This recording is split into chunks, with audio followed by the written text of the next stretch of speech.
ইসলাম বিজয়ী করে দেওয়ার জন্যে, কোরআনকে বিজয়ী ভূমিকা আনার জন্য আমি রাসূল পাঠিয়েছি, বিধান পাঠিয়েছি। সেই আল্লাহ পাক আমাদের জন্য এ কোরআন দিয়েছেন, পৃথিবীতে আইন এবং বিধান মেনে চলার জন্যে। এই কোরআন মানুষের ইহকাল এবং পরকালের মুক্তির দিশা দেখায়। কোরআন যারা মানে তারাই শান্তি পায়, যারা মানে না তারাই অশান্তি মধ্যে বসবাস করে। আজকে আপনারা বলেন, পৃথিবীতে সবচাইতে অশান্তিতে কারা? মুসলমান। পৃথিবীতে সবচাইতে অশান্তিতে কারা? তাহলে অর্থ দাঁড়ায় এই যে কোরআন যাদের কাছে থাকবে, কোরআন যারা তেলাওয়াত করবে, কোরআনের আইন কানুন যারা পড়বে, কোরআন যাদের বাড়িতে থাকবে, তারাই সব থেকে অবহেলিত, লাঞ্ছিত হবে। অর্থ কি তাই হবে নাকি? না, তা হবে না। আল্লাহ পাক বলেছেন, তাহা মা আনজালনা আলাইকাল কুরআনা লিতাশকা। নবী হে, এই কোরআন আমি অবতীর্ণ করেছি এজন্য নয় যে কোরআন আপনার ভাগ্যকে বিনষ্ট করে দেবে, বরং কোরআন এসেছে ভাগ্যকে সুপ্রসন্ন করার জন্য। সুবহানাল্লাহ। সেই কোরআন থেকেই আমরা আলোচনা করেছি। গতকাল আলোচনা করেছিলাম সূরা আল বাকারার 255 নম্বর আয়াত। আয়াতটার নাম কি? আয়াতুল কুরসি। গতকালকের মতো আজও আসুন আমার সাথে তেলাওয়াত করেন। আউযু বিল্লাহি মিনাশ শাইতানির রাজিম। বিসমিল্লাহির রাহমানির রাহিম। প্রত্যেক অক্ষরে অক্ষরে 10 করে নেকি এখন আমাদের নামায় আমলে লেখা হচ্ছে। সুবহানাল্লাহ। গলা ছেড়ে দিয়ে সবাই পড়েন আমার সাথে। আল্লাহু লা ইলাহা ইল্লা হুয়াল হাইয়ুল কাইয়্যুম লা তাখুযুহু সিনাতুন ওয়ালা নাওম লাহু মা ফিস সামাওয়াতি ওয়া মা ফিল আরদ মান ذا الذي يشفع عنده إلا بإذنه يعلم ما بين أيديهم وما خلفهم ولا يحيطون بشيء من علمه إلا بما شاء وسع كرسيه السماوات والأرض ولا يؤوده حفظهما وهو العلي العظيم صدق الله العظيم।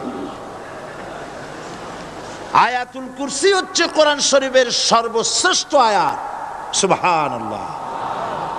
রাসূল বলেছেন আয়াতুল কুরসি হচ্ছে কোরআনে কারীমের সর্বশ্রেষ্ঠ আয়াত। এবং আল্লাহ পাকের তাওহীদের ব্যাপারে, সার্বভৌমত্বের ব্যাপারে এত বিস্তারিত অল্পের মধ্যে আর অন্য কোন আয়াতের মধ্যে ভাবে আসে নাই। এই জন্য আয়াতুল কুরসির এত মর্যাদা। কালকে আরো একটি হাদিস শোনাইছিলাম, বোধহয় নিশ্চয়ই আপনাদের মনে আছে। প্রত্যেক ফরজ নামাজের পরে আয়াতুল কুরসি যে একবার পড়বে, তেলাওয়াত করবে, কিয়ামতের দিন আল্লাহ পাক তার সম্পর্কে সিদ্ধান্ত নিবেন, তাকে জান্নাত দিয়ে দিবেন। সুবহানাল্লাহ কইতে ইচ্ছে করলো না? আলহামদুলিল্লাহ বলবেন না? তার অর্থ হলো এই আয়াতুল কুরসি যদি মানুষ পড়ে আর বোঝে, আর ওই অনুযায়ী যদি আকীদা তৈরি হয়, জীবন তৈরি হয়, তার জীবন জান্নাতের জন্য তৈরি হয়ে যায়। গতকাল আল্লাহ পাকের সার্বভৌমত্বের কথা আমরা আলোচনা করেছিলাম। আজকে আলোচনা করব আল্লাহ পাকের পরিচয়। আল্লাহ পাক তিনি কে? আমরা বলি আল্লাহ। আমরা কি বলি? বলেন সবাই, কি বলি? আমি অনেকবার আপনাদেরকে এই কথাটা বলেছি, বোধহয় নিশ্চয়ই মনে আছে। আল্লাহ এই উচ্চারণটা আমাদের অনেকের হয় না, কেউ বলে না আল্লাহ। আল্লাহ পাকের উচ্চারণটা হচ্ছে, আল্লাহ পাকের নামের উচ্চারণ হচ্ছে আল্লাহ। মুখটা একটু গোল হয়ে যাবে, বলেন আল্লাহ আল্লাহ সুবহানাল্লাহ। পৃথিবীতে বিভিন্ন জাতি তার স্রষ্টাকে, তারা যাকে স্রষ্টা মনে করে বিভিন্ন নামে ডাকে। কেউ বলে ভগবান, কেউ বলে ঈশ্বর, কেউ বলে পরমেশ্বর, কেউ বলে বিধাতা, কেউ বলে গড। বিভিন্ন নামে লোকেরা এভাবে ডাকে। তো ভগবান বললে তার প্রতিশব্দে স্ত্রীলিঙ্গে কি আসে? বলেন ভগবতী। ঈশ্বর বললে স্ত্রীলিঙ্গে কি আসে? ঈশ্বরী। বিধাতা বললে তার স্ত্রীলিঙ্গে কি আসে? বিধাত্রী। গড, এটার স্ত্রীলিঙ্গে আসলে কি হবে? তো প্রত্যেকটি, তারা যে ভাষায় আল্লাহকে ডাকে, প্রত্যেকটি ভাষায় স্ত্রীলিঙ্গে একটি প্রতিশব্দ আসে। আল্লাহ এর স্ত্রীলিঙ্গে, এর প্রতিশব্দে আরেকটি শব্দ কি গোটা বিশ্ব খুঁজে পাওয়া যাবে? জোরে বলেন, যাবে? যাবে না। এবং অন্যান্য নামগুলি সন্ধি বিচ্ছেদ করলে অর্থই হবে না। গড, এটাকে যদি উল্টায়া বলা হয় তাহলে কি হয়ে যাবে? এবার দেখুন, আল্লাহ এই নাম, আল্লাহর পরিচয় কি? যদি বলা হয় যে আল্লাহর পরিচয় কি, শুধু আল্লাহ দিয়ে আল্লাহকে চেনা যাবে, আল্লাহকে চেনা যাবে। আল্লাহ রাব্বুল আলামিন বলছেন, আল্লাহু লা ইলাহা ইল্লা হুয়াল হাইয়ুল কাইয়্যুম। আল্লাহ হচ্ছেন তিনি যিনি ছাড়া কোনো ইলাহ নাই, মাবুদ নাই, উপাস্য নাই। সুবহানাল্লাহ। এখন আল্লাহর যদি প্রথম একটা অক্ষর আলিফ ছেড়ে দেওয়া হয় তাহলে থাকবে কি? লিল্লাহ।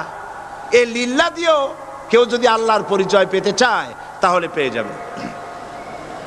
আল্লাহ রাব্বুল আলামিন কোরআনে কারীমের ভিতরে শুধু লিল্লাহ দিয়েও আল্লাহকে চেনার ব্যবস্থা করেছেন। লিল্লাহি মা ফিস সামাওয়াতি ওয়া মা ফিল আরদ। আকাশ এবং জমিনের সার্বভৌমত্বের একচ্ছত্র মালিকানা কার? আল্লাহ পাকের। এখন লিল্লাহ থেকে একটা লাম ছেড়ে দেন, কি থাকবে? লাহু। এই লাহু দিয়েও আল্লাহর পরিচয় পাওয়া যাবে, যাবে না?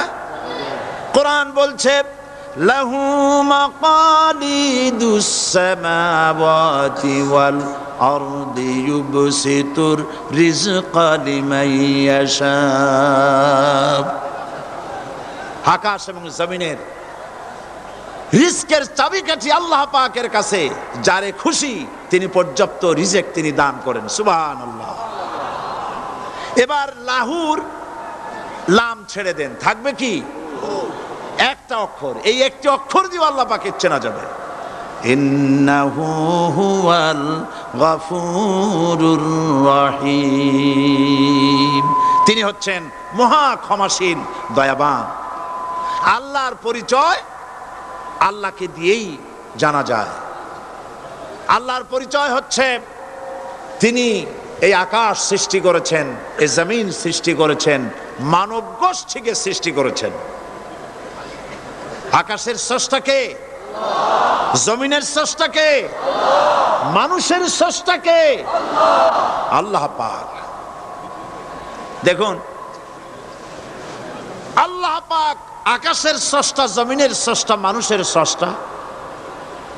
এই কথাকে ভুলিয়ে দেওয়ার জন্যে এই কথাটিকে ভুলিয়ে দেওয়ার জন্য আল্লাহকে অস্বীকার করছে এক শ্রেণীর লোকেরা। তারা বলছে দেয়ার ইজ নো গড, স্রষ্টা বলতে কেউ নাই, আনসিন ইজ নাথিং। আল্লাহ পাক সকলকে কোরআন বোঝার তৌফিক দান করুন, বলি আমিন।